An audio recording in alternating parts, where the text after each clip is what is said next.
tal-Missier u tal-Iben u tal-Ispirtu Santu. Amen. Il-paċi ma'kom. Ħuti ejju narfu ħtijietna biex nitħejjew tajjeb, ħalli niċċelebraw il-misteri qaddisa tal-mewt u tal-qawmin mill-imwiet tal-Mulej Ġesu.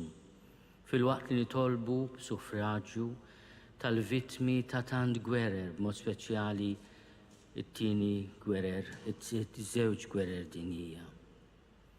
Nistqalla Alla li jista' kollox u lilkom ħuti li nadnibt ħafna bil-ħsieb, bil-kliem, bil-emil u billi ħallejt dmirijieti, ħtija tiegħi, bl-akbar ħtija tiegħi. Għalhekk nitlob lill-Imqazza Marija dejjem Verġni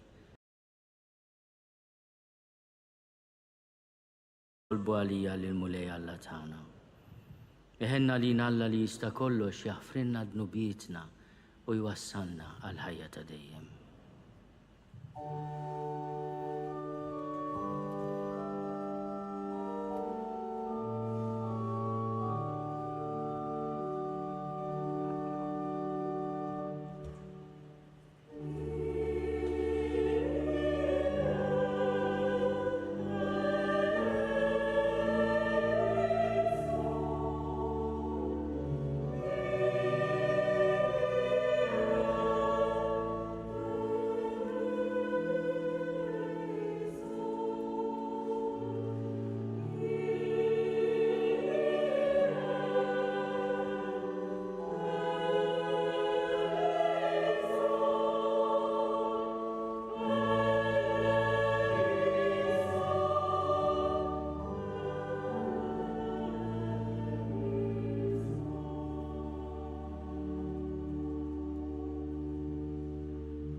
Gloria in excelsis Deo.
nitolbu. U Alla ħanin li tista' kollox fit-tiba tiegħek bijat minna kull awġ biex inkunu ħielsa fir-ruħ u l-ġisem u naqduk bla xkiel ta' xejn. Bibnek Ġesu Kristu Sidna li hu Alla u miegħek jgħix u jsaltan fl-imkien mal-Ispirtu Santu għal dejjem ta' dejjem.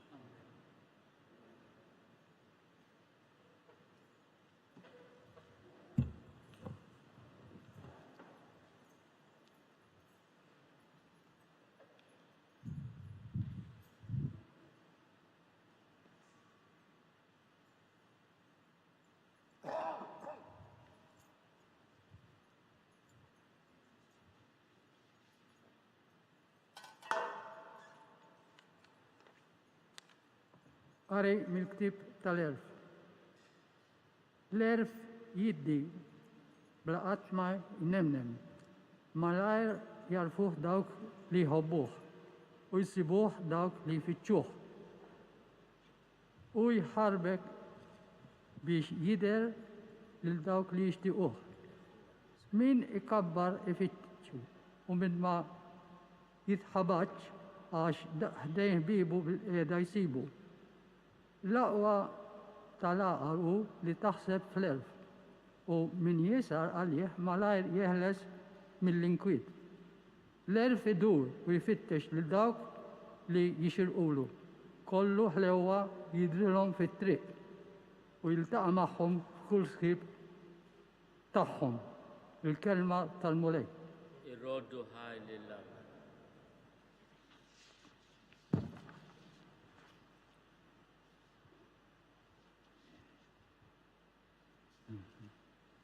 Responsorial San. Mulej Alla tiegħi ruħi bilaċ għalik. Mulej Alla tiegħi ruħi bilaċ għalik. Alla tiegħi int lilek ħerqan infittex. Ruħi bilaċ għalik. Għalik imxenna jiena bħal-art nixfa maħruqa bla ilma. Mulej għalek ġejt narak fit-tempju mqaddes tiegħek biex nitaxxaq bis-seta u l-glorja tiegħek għax it-tiba tiegħek aħjar mill-ħajja u xuftejja jxandru it-tifħir tiegħek. Mulej għalek imbirkek tul ħajti kollha nolli d-dejja u nsejjaħ l-ismek. Ħallikel mill-aħjar li jisemmen nimtela u jannilek fommi xuftejja fer-riħa. Mulej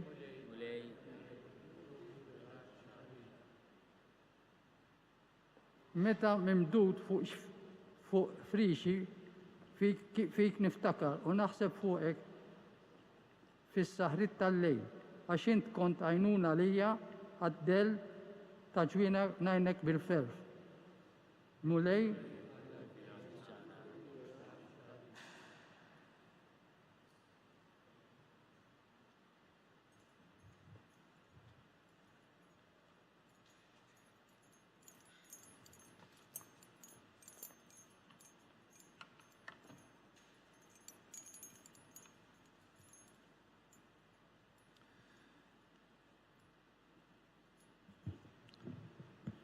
A reading from the first letter of St. Paul the Apostle to the Thessalonians.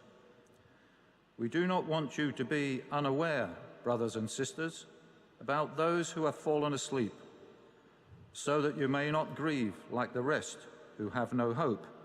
For if we believe that Jesus died and rose, so too will God, through Jesus, bring with him those who have fallen asleep. Indeed, we tell you this on the word of the Lord, that we who are alive, who are left until the coming of the Lord, will surely not precede those who have fallen asleep. For the Lord himself, with a word of command, with the voice of an archangel, and with the trumpet of God, will come down from heaven, and the dead in Christ will rise first.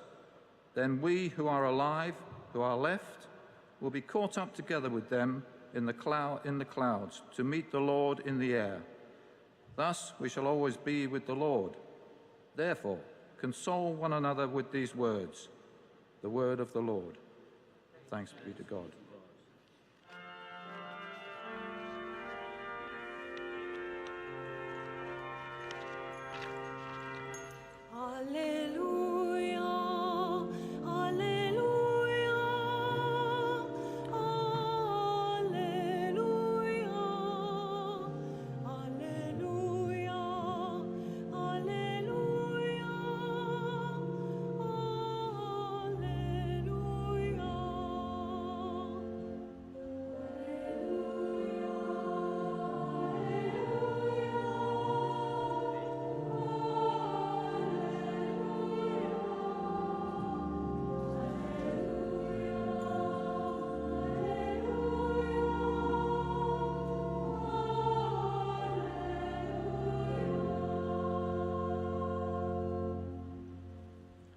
Stay awake and be ready, for you do not know on what day your Lord will come.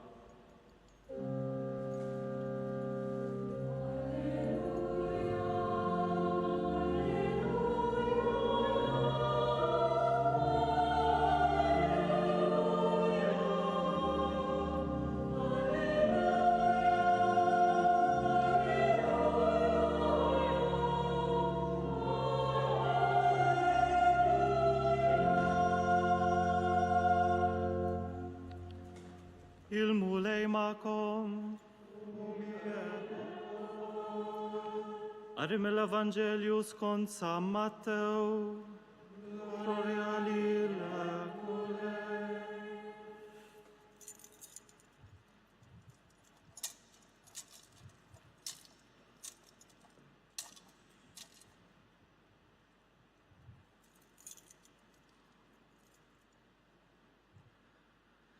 F'dak iż-żmien Ġesu qal lid-dixxipli tiegħu din il-parabola. Is-sartna ta' smewwiet ixebbħuha ma' 10 xebbiet li ħarġu bl-imsibaħ tagħhom biex jilqgħu l-arus. 5 minnhom kienu boloħ u 5 għaqlin, għax il-boloħ ħadu l-imsibaħ imma ma ħadux żejt magħhom. Waqt li l-għaqlin ħadu mhux biss l-imsibaħ iżda wkoll iż-żejt fil-kwies. L-arus iddawwar ma ġie u għalhekk il-koll ħadhom in-nas u raqdu.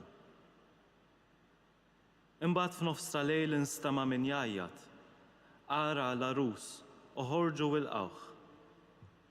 Dawk ix-xebbiet qamu l-koll u ħejjew l-imsibaħ tagħhom. Iżda l-boloħ qalu lill-għaqlin, għatuna ftit żejt minn tagħkom għax l-imsibaħ tagħna jintfew. Qabżu l-għaqlin u qalu, għandu mnejn ma jibqax biżżejjed la għalina u lanqas għalikom. L-aħjar marru għand tal-ħanut u jixtru għalikom.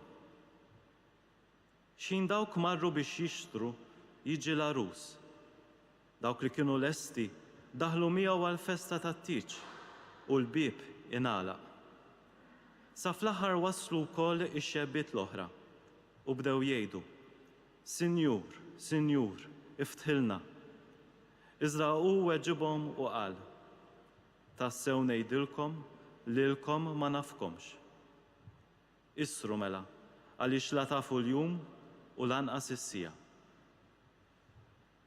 Il-kelma tal-mulej, it-tifili la Kristu.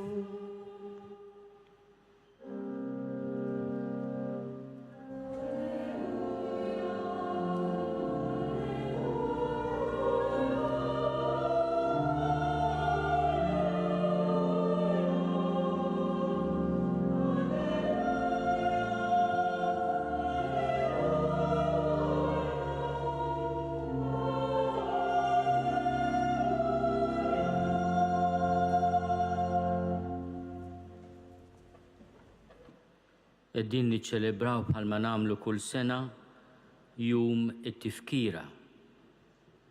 U f'dan il-jum għandna l-opportunità li nieqfu u mhux biss infakru u nikkommemoraw imma wkoll b'sens ta' gratitudni. Nerġgħu ngħixu id-batija li batew diversi minn ħutna minħabba il-kefrija tal-gwerra. L-esperjenza tal-poplu tagħna hija esperjenza taqsim il-qalb, mod speċjali fit-tieni gwerra dinjija.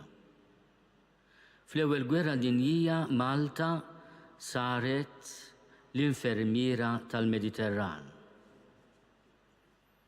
U rrit li l-akkoljenza li timmarka l-isbaħ paġni tal-istorja ta' pajjiżna hija mhux biss akkoljenza fil-ferħ imma anke fin-niket.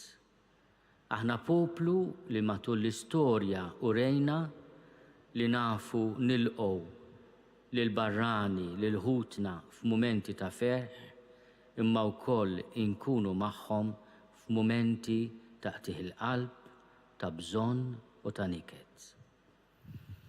It-tieni gwerra dinjija laqtitna fil-laħam il-ħaj.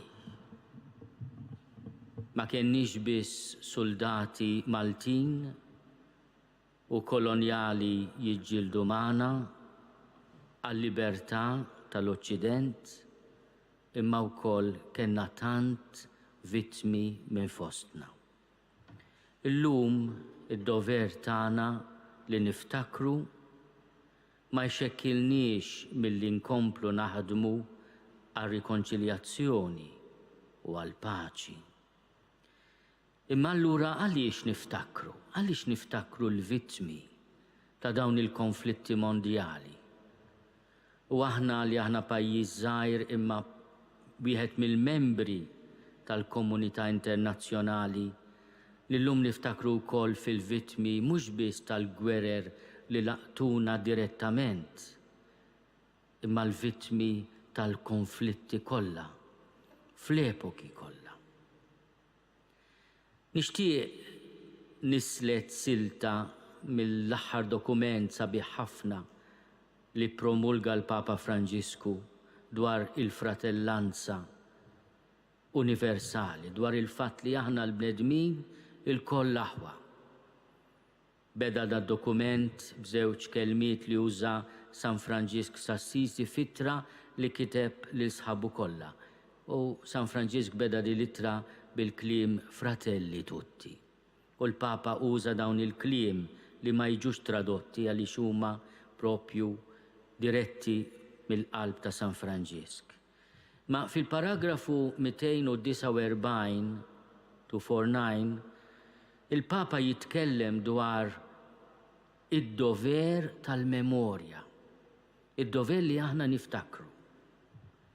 Illum, jgħid il-Papa Franġisku, faċli naqgħu fit-tentazzjoni li naqilbu l-paġna u ngħidu li issa għadda ħafna żmien u li hemm bżonn inħarsu l-quddiem. U d-tentazzjoni meta taħseb fl-ewwel gwerra dinjija ta' 100 sena ilu u fit-tieni gwerra dinjija ta' iżjed minn 50 sena ilu qiegħda hemm. Le, jgħid il-Papa, fġiħalla huma kliem qawwija tal-Papa Franġisku. Bla memorja ma nimxu qatt il-quddiem. Ma nistgħux nikbru mingħajr memorja sħiħa u mdawla. Għandna bżonn inżommu ħajja il-fjamma tal-kuxjenza kollettiva u nagħtu xhieda lil ġenerazzjonijiet ta' warajna tal-orrur ta' dak li ġara. Li żomm ħajja l-memorja tal-vittmi sabiex il-kuxjenza umana tissaħħaħ dejjem aktar quddiem kull kilba l-poter u għall-erda. Dan jeħtieġuh il-vittmi infushom, persuni, gruppi soċjali jew nazzjonijiet, biex ma jċedux għal-loġika li tasal biex tiġġustifika ir-ritaljazzjoni u kull vjolenza fisem il-ħsara kbira li jkunu ġarbu. Għalhekk minix nirreferi biss għal-memorja tal-orruri, imma anke għat-tifkira ta' daw kollha li f'kuntest avvelenat u korrott kellhom irħila jirkupraw id-dinjità. U b'ġesti żgħar jew kbar għażlu s-solidarjetà, il-maħfra, il-fraternità. Jiswilna ta' ġid kbir jekk nagħmlu memorja tat-tajjeb. Dan il-papet jgħidilna li hija kwistjoni kważi ta' ġustizzja li aħna niftakru fil-vittmi u li r-rikonċiljazzjoni u l-ħidma l-paċi mhix kwistjoni li tinsa l-vittmi jew dak li ġara, imma li tibqa' tiftakar biex tifhem xi tbatija u x'inġustizzja kien hemm biex ma terġax tirrepeti ruħha. Dak li aħna ninsew nistgħu nerġgħu nirrepetuh. Jekk niftakru noqogħdu iżjed attenti. Dan li qed jgħidilna l-Papa. Jekk hemm ġenerazzjoni li kienet tifhem xi tfisser il-kelma ta' Ġesu isru mela għaliex la tafu l-jum u lanqas is-sija hija l-ġenerazzjoni li għaddiet mill-gwerer. Milux ġew skoperti mill-ġdid xi shelters. U mal-blat tagħhom sibna mnaqxin immaġini u xbjat sbieħ tal-Madonna, tad-Doluri, tal-qalb ta' Ġesu, tal-familja mqazza. U meta rajt il-filmati ta' dak li skoprejna mill-ġdid, ħsibt fil-kelma sabiħa ta' Dunkarm, meta li l-Madonna jgħidilha ismek imnaqqax fil-blat, f'kull rokna ta' din il-gżira. Imma dawk iġbijat, dawk il-momenti terribli ta' bombardamenti, ta' neċessità li ninżlu taħt l-art biex niddefendu lil nfusna, x'kienu jfissru? Fik mulej biss insib il-ken tiegħi. Din il-pandemija ukoll għandha l-vittmi tagħha. Din il-pandemija ukoll qed titlobna niftakru kemm l-għoża ta' xulxin hija importanti. Illum infakru wkoll il-vittmi tad-deċiżjonijiet ta' min fi żmien il-gwerer kellu l-poter. Min illum għandu r-responsabilità ta' tmexxija tajjeb jiftakar kemm il-għażliet li għamlu ta' qablu u aħna fil-Kastana ma sarux hawn, saru barra minn Malta, kellhom prezzoli li ħallasna anki aħna. Il-Papa fi Fratelli Tutti jitkellem ukoll dwar l-imħabba politika.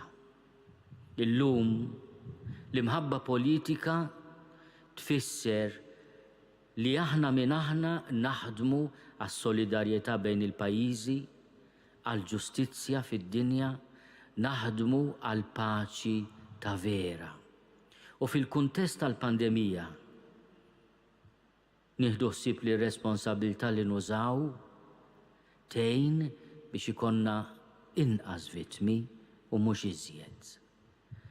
Kif diġà qatt fl-omelija tal-Indipendenza, Malta għalkemm ċkejkna għandha bżonn tfakkar lill-komunità internazzjonali li l-ġid li tagħti xjenza irid ikun għal kulħadd mingħajr ebda preferenza, mingħajr ma l-komunità internazzjonali tħares lejn l-uċuħ jew alla ħares qatt il-kulur tal-ġilda jew is-sitwazzjoni ekonomika. Imma aħna wkoll irridu naħdmu biex l-għoża li nuru għal xulxin aħna niġġieldu d-darba għadu li ma jidirx imma li jgħid fostna tkun għoża umli u konkreta. Aħna nitolbu b'suffraġġju għal vittmi li fil-gwerer li laqtuna iddefendewna u kienu vittmi huma stess. Ejjew nimpenjaw ruħna biex inħallu lid-dinja aħjar milli sibniha. Il-Papa meta jitkellem fuq il-gwerra, jgħid il-gwerra m'għandix rebbieħa, għandha biss telliefa. U jitkellem mhux biss dwar l-effett fuq il-popolazzjonijiet innoċenti, ma jitkellem ukoll fuq l-ambjent. Kemm ħerba aħna l-bnedmin kapaċi nagħmlu minħabba l-interessi miopiċi li ma jarawx fil-bot tagħna. Kemm hemm bżonn li l-kelma tal-Papa fuq il-fratellanza tagħna l-bnedmin u liet l-istess Alla tidħol u tinżel fil-qalb tagħna, aħna u nagħmlu d-dover tagħna u niftakru fil-vittmi tal-gwerer. Jalla dak kollu li aħna bħala umanità qegħdin nonfqu fl-armamenti, nonfquh bi proporzjon ħafna iżjed fl-edukazzjoni ta' wliedna, fis-servizzi tas-saħħa u fil-ħarsin tal-ambjent. Kemm tkun dinja isbaħ. Illum għandna d-dover niftakru, għandna d-dover ta' kull sena nagħmlu jum it-tifkira għaliex din il-memorja tgħinna nibnu għal xulxin futur aħjar. Għatihom omulej il-mistrieħ ta' dejjem jistrieħu fis-sliem.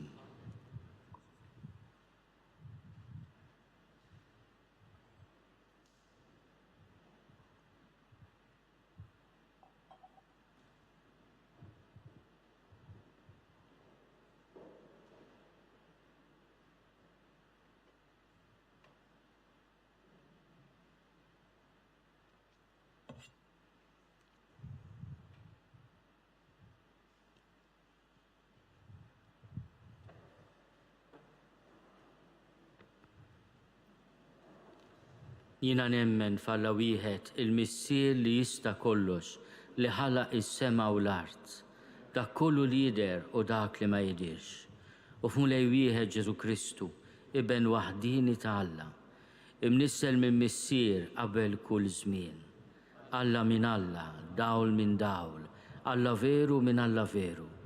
Imnissel mhux magħmul, natura waħda mal-missier u bih sar kollox. Niżel mismewiet għalina l-bnedmin u għal-fidwa tagħna u għal-ġisem bis-seta tal-Ispirtu Santu minn Marija Verġni u sar bniedem. Salbu ħalina bata taħt Ponzju Pilatu, miet u difnuh. U fit-tielet jum qam minn bejn l-imwiet skont il-kodba mqazza u tela s-sema u qiegħed fuq il-lemin tal-missier. U għandu jerġa' jiġi bil-glorja biex jagħmel ħaq mill-ħajjin u mill-mejtin, u s-saltna tiegħu ma jkollix tmiem. U fl-Ispirtu Santu mulej li jagħti l-ħajja, li ġej mill-missier u mill-liben, li hu meqjum u mweġġa fl-imkien mal-missier u mal-liben, u li tkellem fomm il-profeti.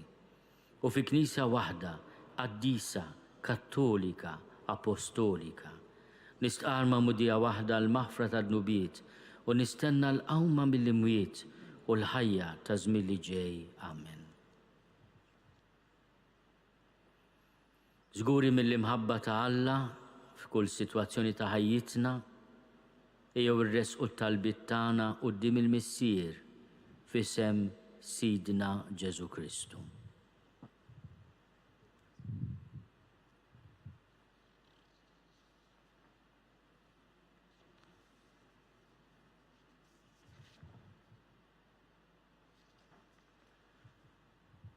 Nitolbu għal pajjiżna u għas-soċjetà tagħna, għal ħaddiema kollha b'mod speċjali dawk fil-qasam tas-saħħa, għal barranin li jgħixu fostna. Nitolbu. Ismana nitolbuk mulej. Nitolbu għal dawk li sfaw midruba fil-qadi militari ta' dmirijietom għal pajjiżhom u għal membri tas-servizzi u l-eżiż tagħhom li jistennewhom jiġu lura biex jingħaqdu magħhom. Nitolbu. Ismana nitolbuk mulej. Nitolbu għal membri tal-familji tagħna u l-proxmu tagħna li jinsabu fil-bżonn, għal dawk li jinsabu morda fl-isptarijiet u fid-djar tal-anzjani u dawk li qed jieħdu kura minħabba l-pandemija. Nitolbu għal dawk li jieħdu ħsiebhom u jwaslulhom il-faraġġ materjali u spiritwali. Nitolbu. Ismana nitolbuk mulej. Nitolbu għal dawk li mietu waqt xi gwerra u għal dawk li jħossu l-weġa tat-telfa tagħhom. F'kull anniversarju li jfakkarhom fihom. Nitolbu. Ismana nitolbuk mulej. Missier taħnina bla tarf, għamel li kun jistoqinna il-fiduċja li għandek fina. Ħares fimħabtek lejn il-fidi tal-Knisja tiegħek u l dawn it-talbiet li ressaqna qudiemek bi Kristu Sidna.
Tolbu ħuti biex is-sagrifiċċju tiegħi u tagħkom ikun joġob lil Alla l-Missier li jista' kollox.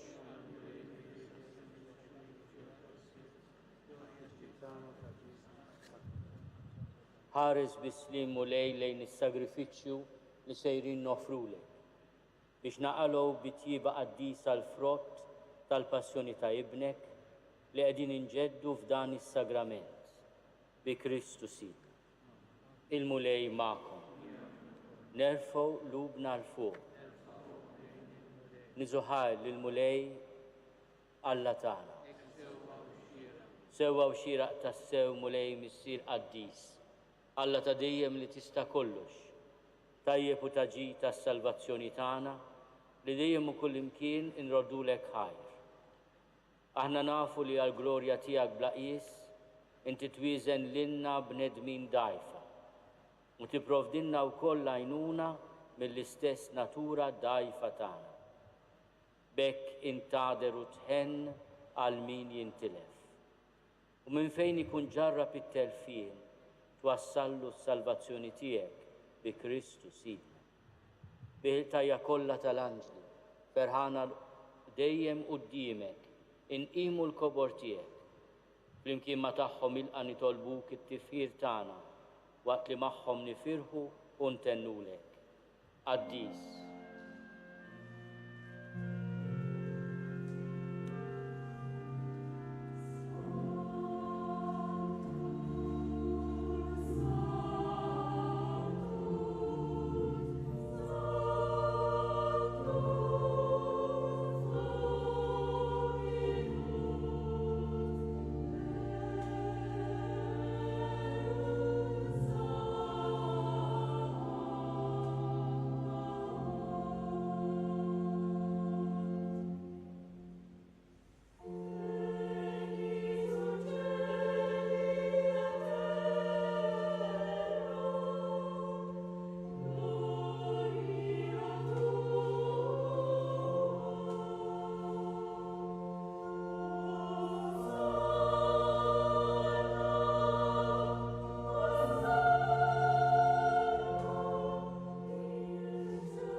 Qaddis tassew int mulej inti lajn ta' kull dussija, qaddis għalhekk nitolbuk dawn l-offerti bil-barka tal-Ispirtu tiegħek biex isiru għalina il-ġisem u d-dem ta' Sidna Ġesu Kristu. Li meta kien se jingħata biex minn rajħi bati, bħal ħobs, ratti l-ħajr, qasam, tal id-dixxipli tiegħu u qal: ħudu u kulu l-koll minn dan, għax dan huwa ġismi li jingħata għalikom.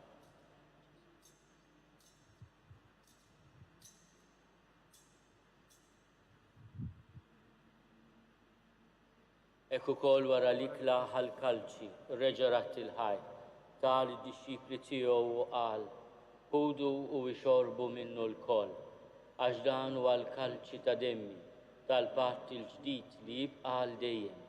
Id-dem li xerret għalikom u għal-bnedmin kollha għal maħfra ta' dnubiet. Għamlu dan tifkira tiegħi.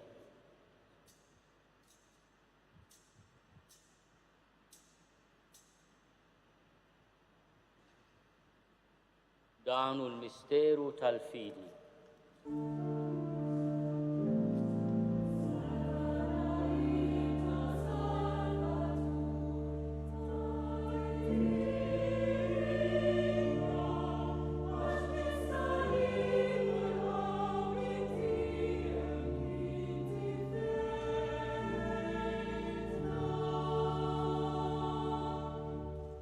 Għalhekk aħna u nagħmlu dan tifkira tal-mewt u l-qawmien ta' Sidna Ġesu Kristu. Nofrulek mulej il-ħobs tal-ħajja u l-kalċi tas-salvazzjoni.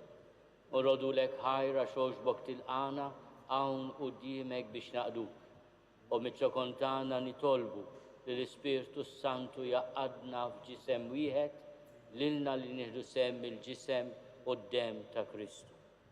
Ftakar mulej fil-Knisja tiegħek imxerda mad-dinja kollha. Wettaqa' fl-imħabba flimkien mal-Papa Franġisku. Miegħi għaddej tiegħek mingħajr ma jistħoq. Mal-Isqof Joseph li qed jgħinni, mal-Isqof Anton u mal-Ministri tiegħek kollha.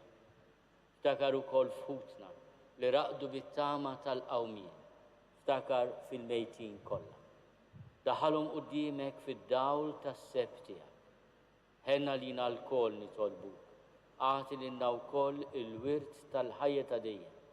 flimkien mal-Veġni Mqazzom Malla Marija, mal-arus tagħha San Giuseppe, mal-Appostli u l-Qaddisin kollha li jgħixu fil-ħbiberija tiegħek sa mill-bidu tad-dinja. Għamel li magħhom infaħruk u nsebħuk Ġesu Kristu ibnek. Bi Kristu ma' Kristu fi Kristu jingħata lilek Alla Missier li tista' kollox flimkien mal-Ispirtu Santu kull ġieħu glorja għal dejjem ta' dejjem. Ejjew nitolbu ifallimna u ridna nagħmlu li ben ta' Alla Ġesu għas-salvazzjoni tagħna. Missierna li inti fis-smawwiet jitqaddes ismek tiġi saltnatek. Ikun li trid int kif is-sema hekk da fl-art. Ħobżna ta' kuljum għatina llum, aħfrilna dnubietna bħalma naħfru lil minu ħati għalina. La ddaħħalniex fit-tiġrib, iżda eħlisna mid-denja.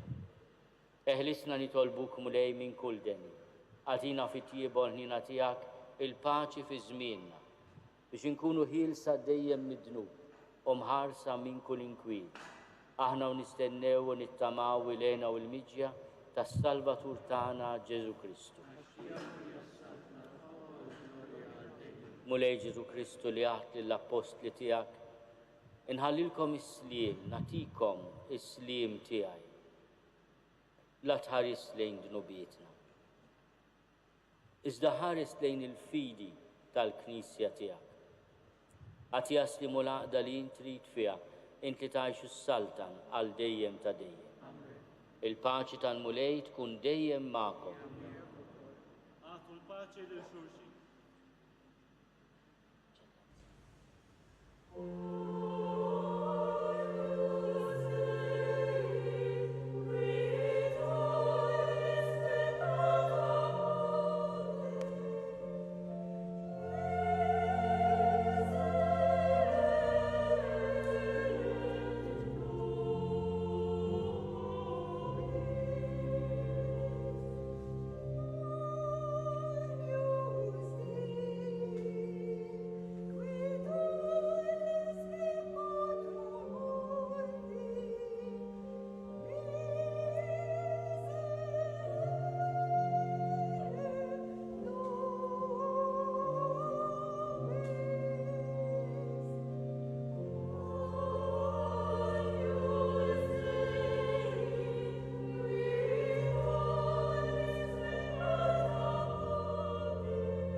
Danu l-ħaruf tal-Alla, danu li neħidnu bit tad-dinja, ennin dawk li huma mistiedna għall-ikla tal-ħaruf.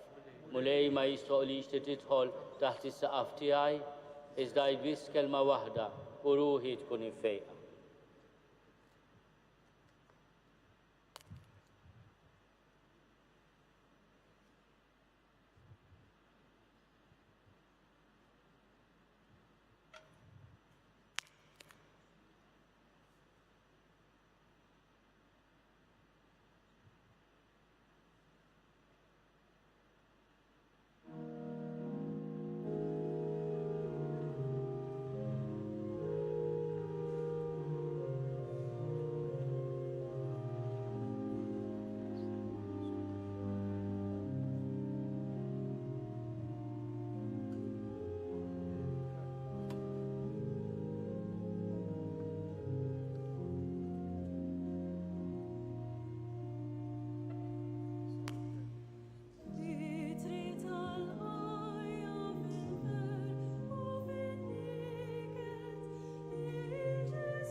li tolbu.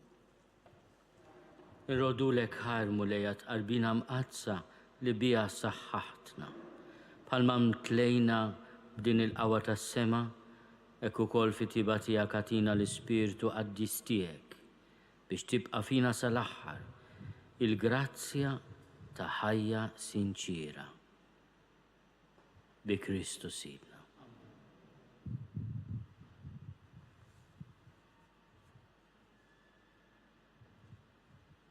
Il-mulej ma'kom. Iberikkom Alla li jista' kollox, il-Missier u l-Iben u l-Ispirtu Santu.